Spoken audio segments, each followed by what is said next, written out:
प्रिय छात्रों, नमस्कार। आज हम आपके लिए संबंध एवं फलन चैप्टर का एक प्रश्न समझा रहे हैं। ये प्रश्न कक्षा 11 की गणित की NCERT की हिंदी संस्करण की पाठ्य पुस्तक से लिया गया है। प्रश्न विविध प्रश्नावली 2 का है। प्रश्न नंबर 7 है, पेज नंबर 33 है। क्लियर? तो देखिए, आज का हमारा प्रश्न है, मान लीजिए f, g r to r क्रमशः fx बराबर x प्लस 1, gx बराबर 2x माइनस 3 द्वारा परिभाषित हैं। f plus g, f minus g और f ऑन g ज्ञात कीजिए। क्लियर? तो आपको एक फलन तो दिया हुआ है fx बराबर x प्लस 1 और एक दूसरा फलन दिया हुआ है gx बराबर 2x माइनस 3 और इस फलन की डोमेन जो है वह R है और इस फलन की कोडोमेन भी R है। साथ ही साथ इस फलन की डोमेन भी R है और कोडोमेन भी R है। ये जो लिखा हुआ है इसका मतलब ये है कि ये जो दो फंक्शंस g और x लिखे हुए हैं, इन दोनों के लिए डोमेन हमारा ये है और कोडोमेन हमारा ये है। जो पहले लिखा है वो डोमेन माना जाता है, जो बाद में लिखा है उसे कोडोमेन मानते हैं। क्लियर? अब हमारे लिए एक तो f प्लस g का मान ज्ञात करना है, एक f माइनस g का मान ज्ञात करना है और एक f बटे g का मान ज्ञात करना है। तो एक प्रकार से आप ये समझ लीजिए, ये दो फलनों का जोड़ है, ये दो फलनों का घटाना है और इसमें एक फलन को दूसरे फलन से भाग किया गया है। fx फलन जो है उसको gx फलन से भाग किया गया है। अगर वह आपसे gx बटे fx पूछता तब इसका मतलब ये हुआ कि फलन gx को फलन fx से भाग करने के बाद जो आपको रिजल्ट मिलेगा, जो फलन प्राप्त होगा, वह फलन लिखना है। क्लियर? तो देखिए, अगर मान लीजिए हमें f प्लस g का मान निकालना है तो इसको लिख सकते हैं हम f प्लस g और ब्रैकेट लगा के आप यहाँ पर x लिख दीजिए और इसके बाद इसको हम ऐसे भी लिख सकते हैं fx प्लस gx। तो मैंने ये लाइन तो लिखी नहीं है, डायरेक्ट ये लाइन लिख दिया, या लिख देता हूं। चलिए, दिया है f, g r to r fx बराबर x प्लस 1 तथा gx बराबर 2x माइनस 3। अब हमारे लिए मान ज्ञात करना है f प्लस g का। तो f प्लस g को इस प्रकार से हम लिखना चाहे तो लिख सकते हैं f प्लस g और ये ब्रैकेट में लिख के x लगा देंगे और इसका मतलब ये हो जाता है। तो इसका मतलब f प्लस g बराबर हो गया fx प्लस gx।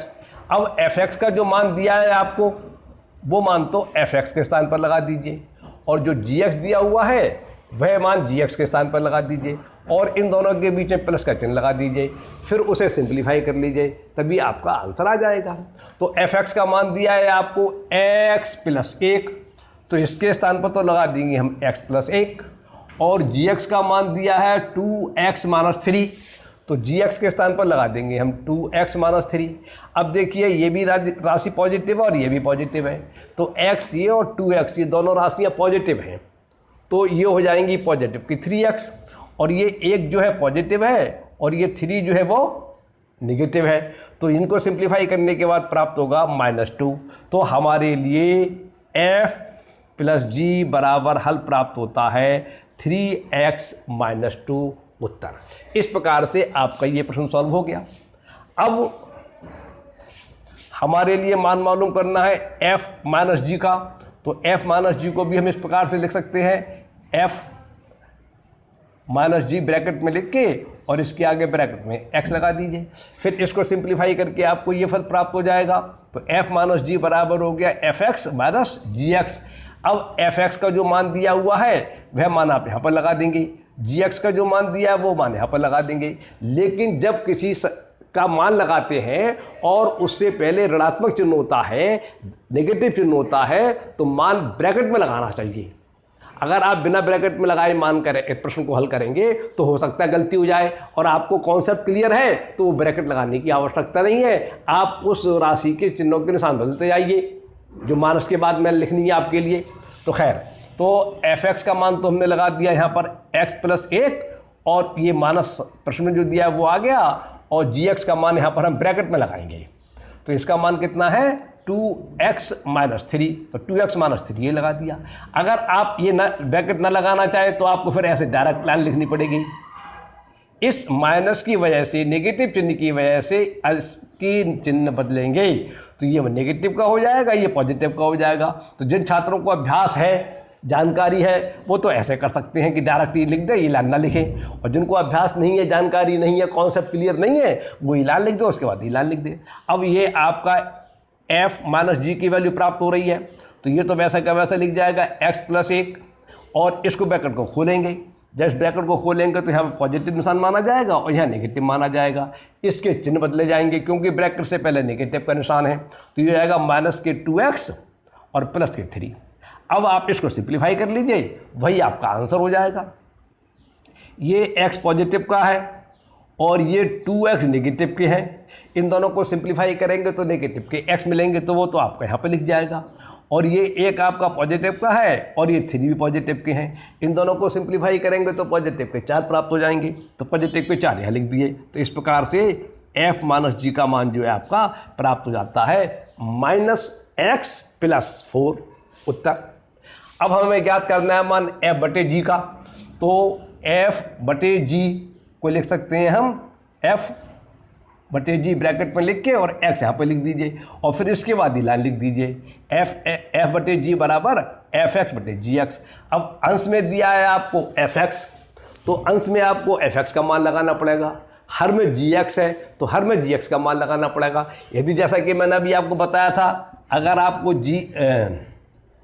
g/f का मान निकलवाता तो ये बराबर आपका होता gx/fx, तो आपको अंश में gx का मान लगाना पड़ता, हर में fx का मान लगाना पड़ता। हमारे लिए करना कुछ नहीं है, केवल वो तो प्रश्न बताता रहता है, ये काम पहले करो, ये काम बाद में करो। अगर नियम आपको मालूम है तो सभी प्रश्न अपने आप करते रहते हैं नियमों के अनुसार। तो अब अंश में तो लगा देंगे हम fx का मान है x+1, तो x+1 तो हमने ये लगा दिया, और gx का मान लगाएंगे हर में, gx का मान है -2x-3, तो 2x-3 ये लगा दिया। तो इस प्रकार से हमारे लिए f/g का वैल्यू प्राप्त हो जाती है x+1/2x-3। अब एक बात विशेष ध्यान रखने की है, कभी कभी ऐसा होता है कि हमारे लिए फंक्शंस के डोमेन मालूम होते हैं और कोडोमेन भी मालूम होते हैं। कभी कभी हमसे रेंज निकलवाई जाती है, तो रेंज निकालने की बात तो अलग रही, लेकिन कभी कभी ऐसा होता है कि डोमेन के अंदर कुछ पॉइंट्स ऐसे होते हैं जिस पर फंक्शंस जो है हमारा अपरिभाषित हो जाता है, अनडिफाइंड हो जाता है, तो वो पॉइंट हमें ढूंढने पड़ते हैं। तो यहाँ पर जो है हम अगर 2x-3 की वैल्यू अगर 0 हो जाएगी, क्योंकि r के अंतर्गत जो हमारा डोमेन है उसमें r के अंतर्गत 0 भी आता है, तो इसका मतलब ये हुआ कि अगर इसकी वैल्यू 0 हो जाएगी तो हमारा ये फंक्शन जो है वो अनडिफाइंड होगा। इसका मतलब ये हुआ कि यदि 2x-3 है और r के अंदर जो है 3/2 भी आते हैं, तो यहाँ पर जब हम 2 × 3/2 लगाएंगे -3, इससे ये कैंसिल हो जाएगा, तो 3-3 आने लगेगा, और 3-3 का मतलब 0, तो यह 0 आने लगेगा। जब हर में 0 आने लगता है तो फंक्शन हमारा उस पॉइंट पर अनडिफाइंड होता है, अनिर्धारित होता है, जिस पॉइंट पर कि हमारा हर का मान 0 आ रहा है। तो यहाँ पर हमारा जो है हर का मान 0 नहीं आना चाहिए, तो हमें ये ढूंढना पड़ेगा कौन कौन से पॉइंट्स ऐसे हैं जिन पर हर का मान 0 आ रहा है, या ये कह सकते हैं जिन पर फंक्शन हमारा अनडिफाइंड है। तो इसके लिए लिख देंगे 2x-1 का मान जो है 0 नहीं होना चाहिए।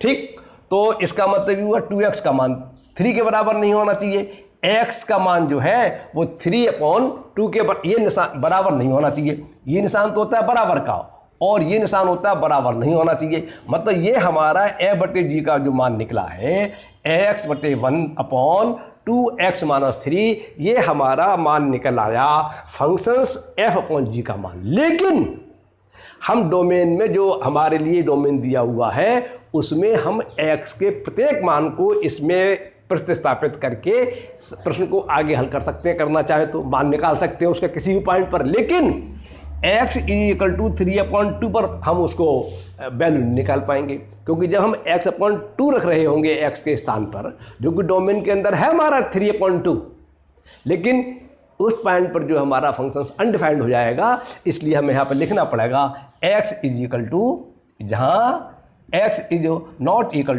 3/2, और इस प्रकार से ये आपका प्रश्न हल हो जाता है। तो ये आपको gx का मान fx का मान दिया था, ये gx का मान दिया था। इसके साथ से आपने एक बार तो f + g का मान निकाल लिया, एक बार f - g का मान निकाल लिया, और एक बार आपने f/g का मान निकलवा लिया। जिस प्रकार से आपको निकलवाया है, इस प्रकार से ये प्रश्न पूरा हो जाता है। आपको नियम याद होना चाहिए, परिभाषा याद होना चाहिए, कॉन्सेप्ट क्लियर होना चाहिए, प्रश्न आपका अपने आप होता चला जाएगा।